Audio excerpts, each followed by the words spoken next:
Hello YouTube, I'm Eric. And I'm Fox. And today we're going to show you a solve I did on the Shengshou 7x7.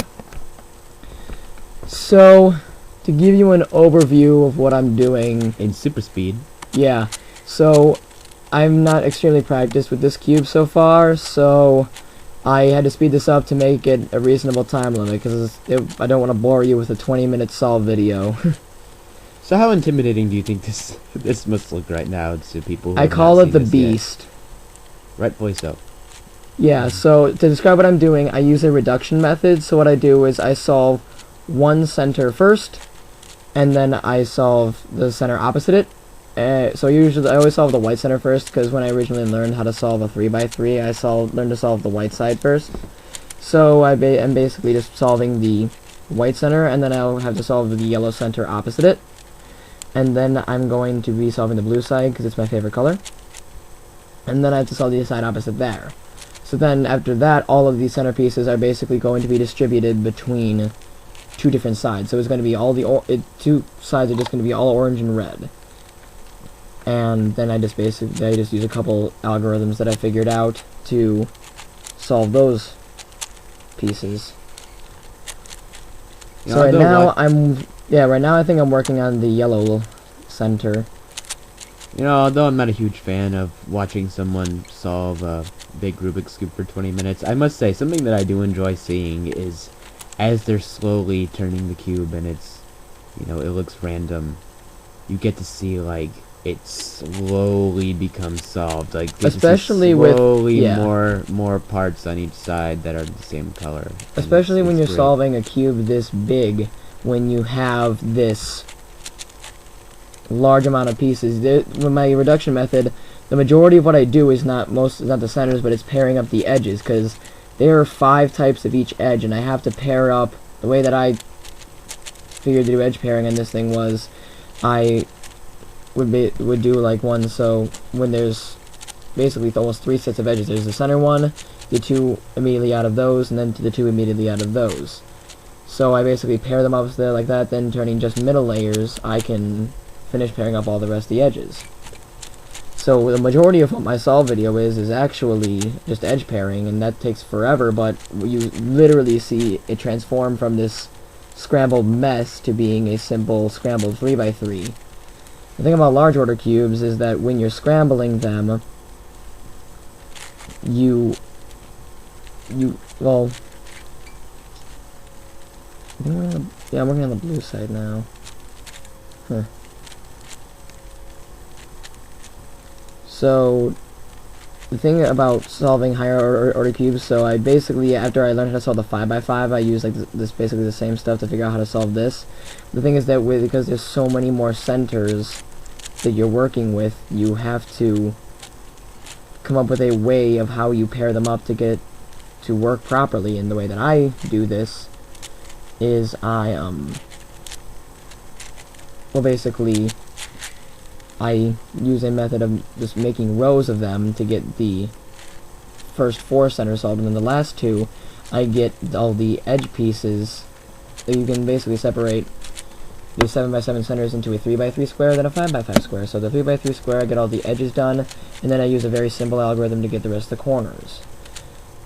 And what I'll end up doing in that process is I'll maybe messing up the blue and green centers, but they'll just be in vertical lines, so I can use a simple center switching algorithm that I learned when I learned how to solve a 4x4 to fix those up.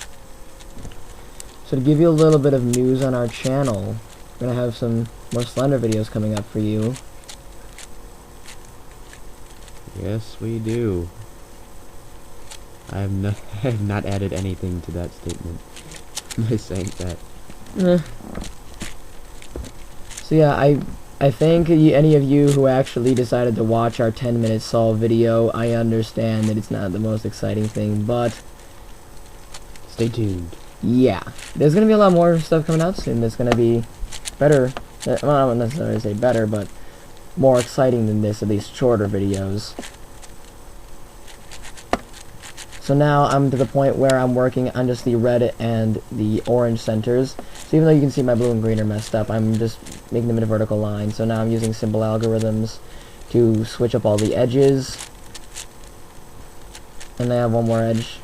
Or no, two more edges actually. And then once I have this last edge done, then I will have the entire... Yeah, now I have the red center, so now I just use simple algorithms to... Simple, quote-unquote. Well, they're basically just simple stuff to learn that you use over and over again. And then in the next couple of steps, I'm going to have the centers done. And then, sorry if you've noticed that there, we had to cut off the video for a second right as I had begun edge pairing. But yeah, my centers are all solved now, and now I'm beginning to do edge pairing. We'll get a learn how to solve it method type video soon enough. Yeah, I'm going to be this is just the solve video. As you know, we already have a review of this cube done, and we're also going to be making a tutorial. I'm not quite sure how long that's going to end up being, if I'm going to have to make it into multiple parts or not, but hopefully you guys will be able to enjoy that. And I will teach you how to solve this beast of a puzzle. So even now you can see it's starting to look simpler with all the centers in the correct places. Almost had a pop there. Yeah, this is a pretty good quality cube and such that I've only ever had a pop once. We've already reviewed it, so we're not going to talk about it too much in terms of quality. But yeah, it's good enough that I've only had a pop once, and that was because I was just screwing around with it so much that I wasn't really paying attention to anything that was going on, and one of the edges on the white, one of the edges, or not the edges, but one of the center edges on the white side just popped out, twisted out, and I ended up spending 10 minutes trying to put it back in because I've never had a pop before, thankfully, until today.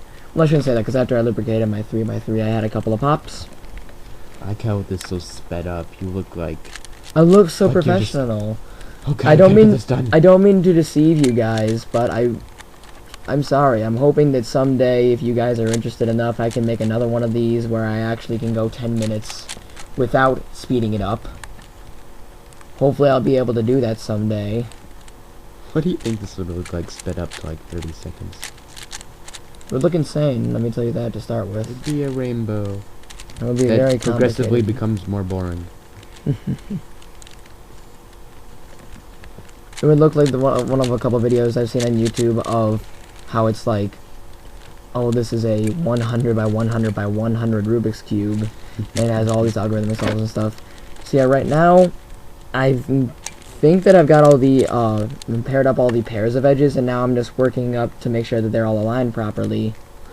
Because the thing with parity errors, I'll explain these to you a lot more in my tutorials, but basically saying parities are situations that you can't get on a 3x3, but that you can get on a 5x5, on anything higher than that, or any other type of cube than it, because most of the solve methods of these videos in these cubes are ones where, I just got them with the parity algorithm, by the way, are ones where you use a similar method, but the problem with using the same method as a 3x3 is that you a lot of times run into parity errors. So, with these parity errors, the thing is that sometimes when you pair up edges, they get paired up in the wrong order, so you basically literally have to switch edges. So by using the same parity algorithms as I use on all other high order cubes, I can get the same effect of switching them around to where they actually have to be.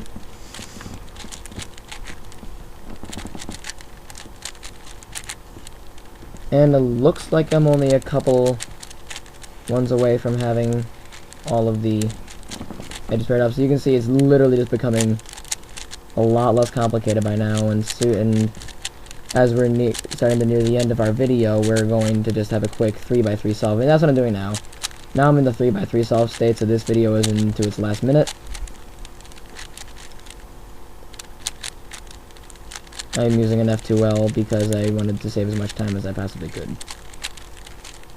Most likely when I show you a tutorial, I'll probably use a beginner's method, because I'm going to do a tutorial eventually on an F2L that you can just apply to any cube you want.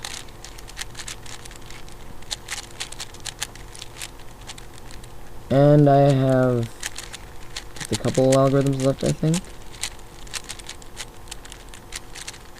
Yep. And like that, it's solved. I am Eric, Fox. and we are signing out for today.